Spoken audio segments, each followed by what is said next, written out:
Assalamualaikum warahmatullahi wabarakatuh. Alhamdulillahirrabbilalamin. Kita masih bisa berjumpa kembali dalam keadaan sehat walafiat.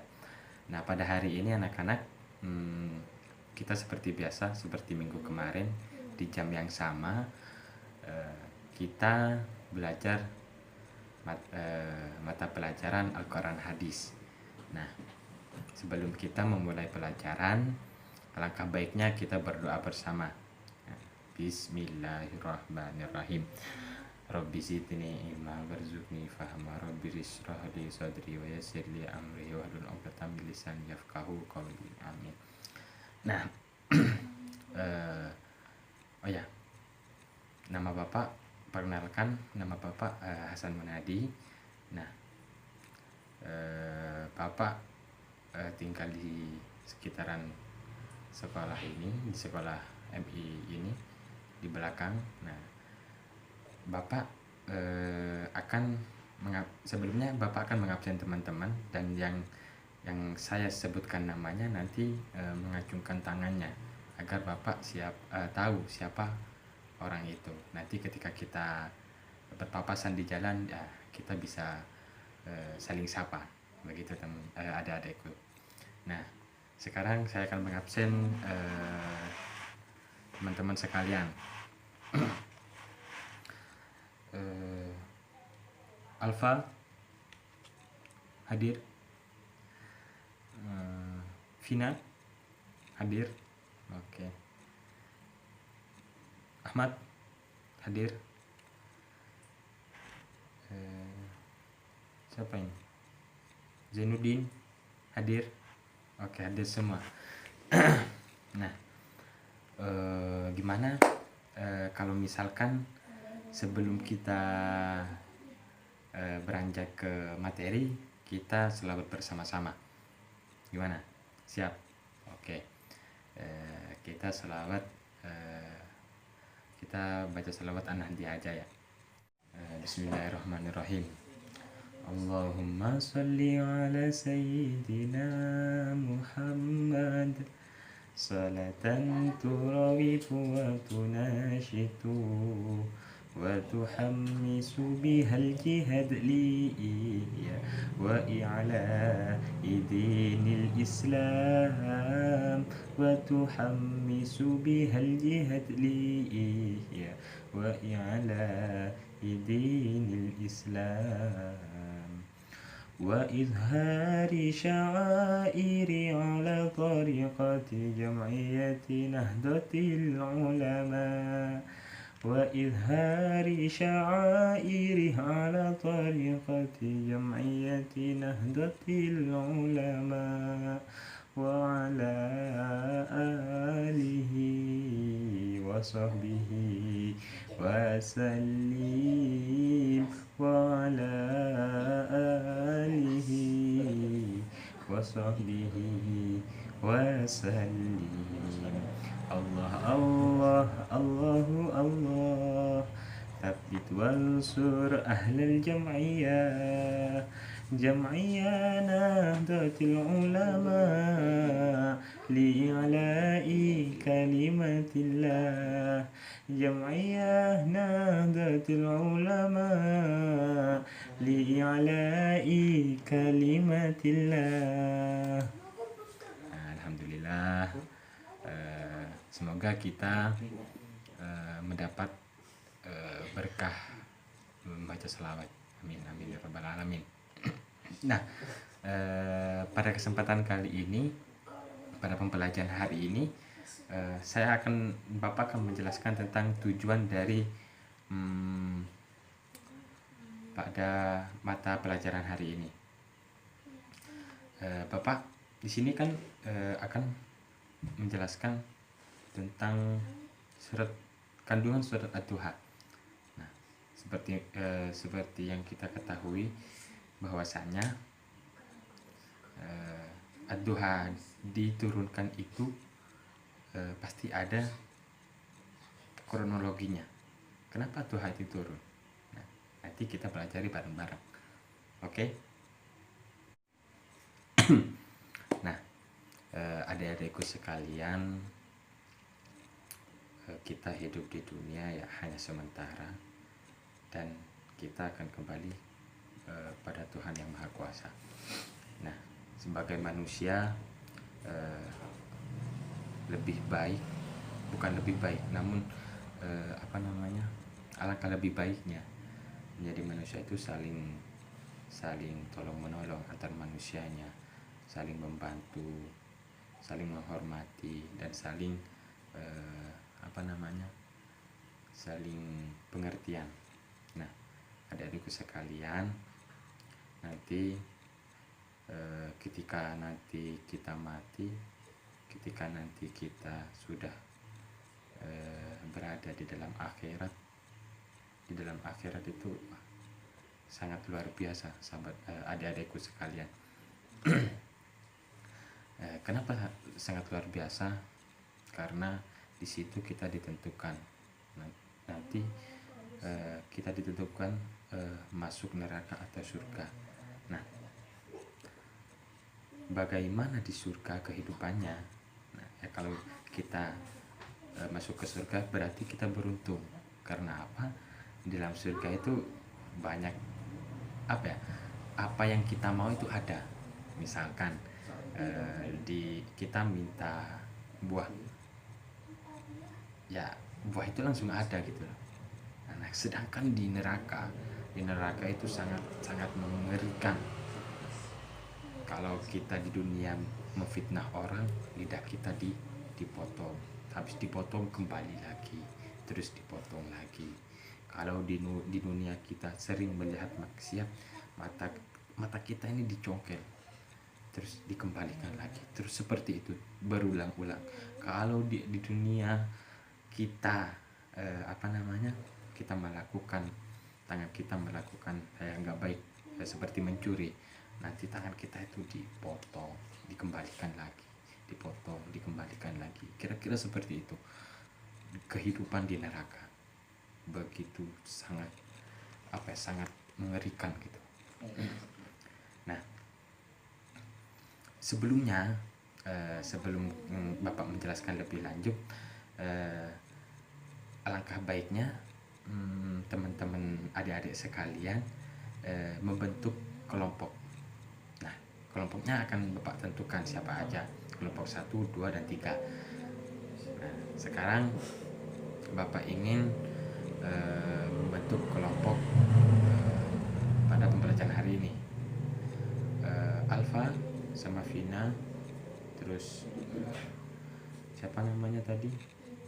Ya, itu yang pojok. Nah, kamu sama yang di depannya. Terus yang depannya lagi, yang belakang.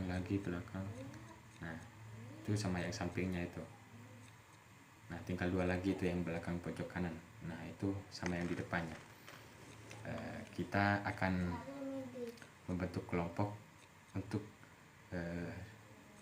mengkaji nantinya ketika Bapak sudah menjelaskan, dan nanti setiap kelompok harus ada kesimpulan apa yang sudah Bapak sampaikan. Oke, lanjut. Bapak di sini akan melanjutkan penjelasan yang tadi tentang kehidupan di akhirat. Nah, sebelumnya adik-adikku, biar kalian tahu bagaimana kehidupan di akhirat, Bapak akan menayangkan di LCD di sini. Nah, bagaimana nikmatnya di surga, bagaimana nikmatnya mengerikannya di kehidupan neraka.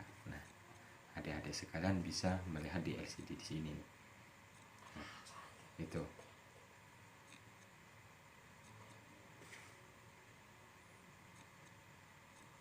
Nah, setelah video yang tadi gimana? Adik-adikku sekalian, nikmat bukan kehidupan di surga? Tentu sangat nikmat, karena apa yang kita inginkan semua itu pasti difasilitasi lah. Terus apa yang ada di neraka itu sangat-sangat membuat kita tidak ingin melakukan hal baik ketika kita melihat video yang itu, bukan begitu? Ya, Saya kira pemikiran adikku sekalian pasti berpikiran bahwasanya ketika kita hidup di neraka pasti ketika kita melihat video tadi yang di neraka pasti kita tidak akan ingin melakukan hal-hal yang tidak baik gitu. Nah sekarang lanjut ke penjelasan yang tadi. Di sini juga Bapak akan menjelaskan tentang surat Ad-Duha. Nah, surat Ad-Duha. Kenapa surat Ad-Duha ini diturunkan? Kenapa? Karena dulu pada zaman Rasulullah Shallallahu Alaihi Wasallam ada masa di mana wahyu itu tidak kunjung turun. Nah, kenapa? Terus orang-orang musyrik, orang-orang kafir mengatakan bahwasanya Tuhan Muhammad sudah membenci pada Nabi Muhammad dan tidak memperdulikannya. Nah, orang-orang kafir dan musyrik bilang seperti itu. Nah, terus Ad-Duha inilah turun. Nah, ketika orang musyrik dan orang kafir mengatakan hal demikian, turunlah surat Ad-Duha. Ad-Duha wal laili idza saja ma wadda'aka rabbuka wa ma qala. Tuhanmu tidak meninggalkan engkau wahai Muhammad dan tidak membenci engkau wahai Muhammad. Tuhan itu tidak membenci Nabi Muhammad. Namun kenapa Tuhan waktu itu tidak menurunkan wahyunya? Kenapa? Karena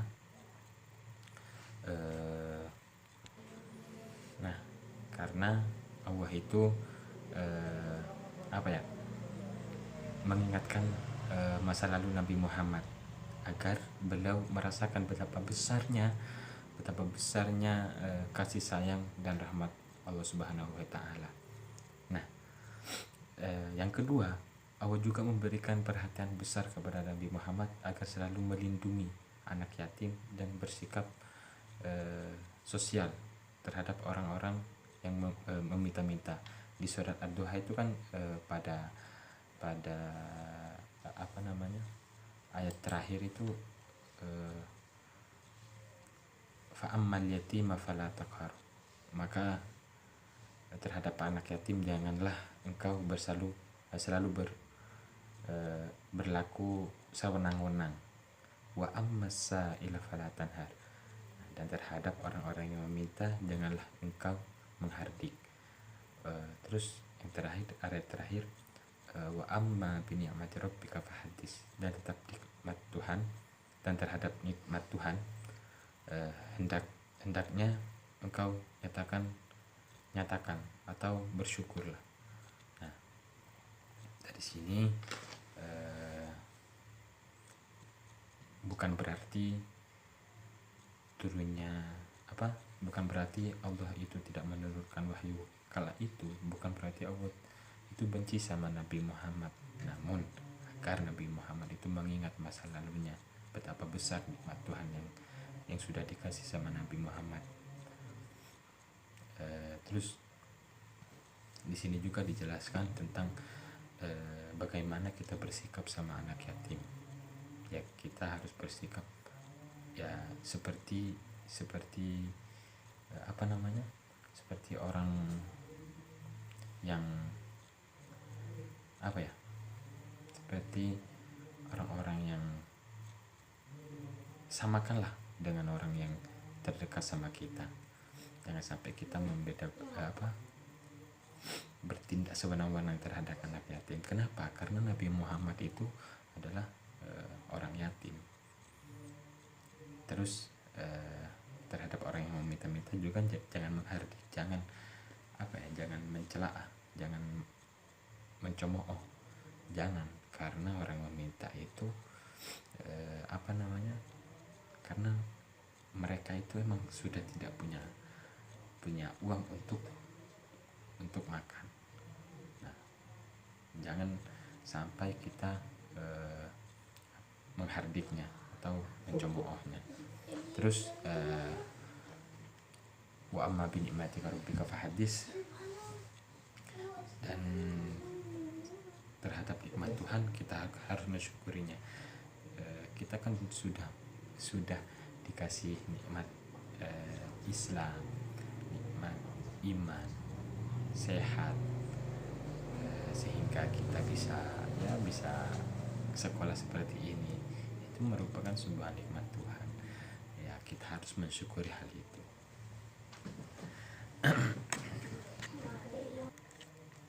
Nah, kira-kira seperti itu penjelasan dari Bapak. Sekarang dari teman-teman sekalian ada yang mau bertanya nggak kira-kira? Oke, sekarang ada yang bertanya, silakan bertanya. Oke, ada yang bertanya lagi teman-teman? Oke, yang di belakang. Oke, bagus sekali pertanyaannya. Saya apresiasi pertanyaan-pertanyaan kalian, dan yang belum bertanya atau sudah mengerti, ya saya juga apresiasi hal itu.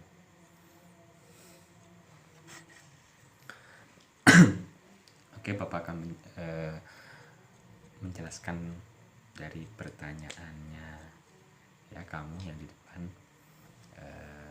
Kenapa kalau misalkan kita tidak boleh bertindak sewenang-wenang terhadap anak yatim. Terus kalau misalkan anak yatimnya nakal gimana, Pak? Nah, itu pertanyaan yang sangat bagus. Ya, perlu kita garis bawahi ya. Kalau misalkan anak yatimnya nakal, ya tetap kita harus bersikap sewajarnya. Kalau misalkan dia bikin ulah kepada kita atau misalkan mukul sama kita nggak usah membalasnya. Bukan karena kita bodoh, namun kita menghargai bahwasanya anak itu yatim. Karena bukan juga menghargai sekaligus menghargai Nabi Muhammad, karena Nabi Muhammad itu anak yatim dulunya. Terus pertanyaan yang kedua, kalau misalkan kita ini kan tidak boleh terhadap orang, tidak boleh mencemooh terhadap orang-orang yang meminta. Kalau misalkan orang yang meminta itu orang kaya, karena pertanyaannya gitu kan. Nah, karena sekarang ada emang orang yang udah berkecukupan masih minta. Nah, sebagai orang yang baik dan bertakwa kepada Allah Subhanahu wa taala, walaupun orang itu kaya, biarkanlah saja orang itu meminta-minta. Gak usah menegurnya, gak usah. Cukup tegur dalam hati saja. Karena apa? Ya, ketika kita menegur mereka akan pasti malu. Terus langkah apa yang kita ambil? Nah, ya itu tadi, kita cukup mengkertakan hati di bahwasanya hal itu tidak baik. Namun kita tidak boleh mencemoohnya begitu saja, nggak boleh, karena itu merupakan hal yang nggak baik dan juga menjaga perasaan orang itu, kira-kira seperti itu. Nah, sekarang tadi kan udah dibentuk kelompok. Bapak ingin dari setiap kelompok itu menyimpulkan apa yang Bapak jelaskan tadi. Nah, oke. Udah selesai kan? Nah, sekarang saya pengen anak-anak yang sudah terbagi kelompoknya dan sudah menyimpulkan pembahasan yang Bapak sudah sampaikan tadi, saya minta, Bapak minta anak-anak berkelompok itu mempresentasikan hasil diskusi kelompoknya tadi atau kesimpulan tadi. Oke, silakan dari kelompok ini dulu. Sangat bagus. Keren ini. Presentasinya udah kayak anak kuliahan. Oke, sekarang yang belakangnya. Bagus. Oke, siap. Terus yang belakangnya lagi. Oke, selesai semuanya. Setelah ini minggu depan Bapak akan, setelah menjelaskan ad-duha, minggu depan Bapak akan menjelaskan tentang hadis, karena ini pelajaran Al-Quran hadis, jadi Bapak membagi waktunya. Sekarang belajar tentang Al-Quran, minggu besok kita belajar tentang hadis-hadis Nabi Muhammad SAW.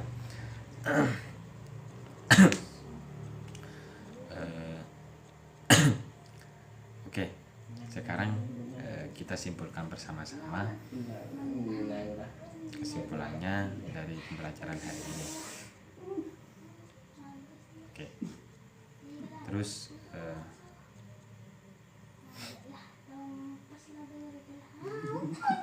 sedikit pesan dari Bapak itu tadi, kita harus mensyukuri nikmat Tuhan. Nah, yang kedua,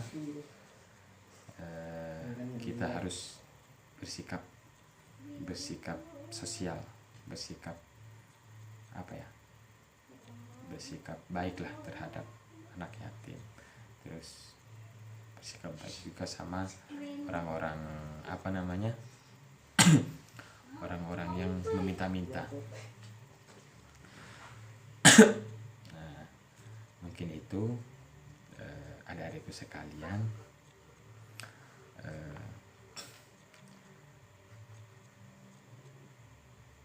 Apalagi kira-kira ya.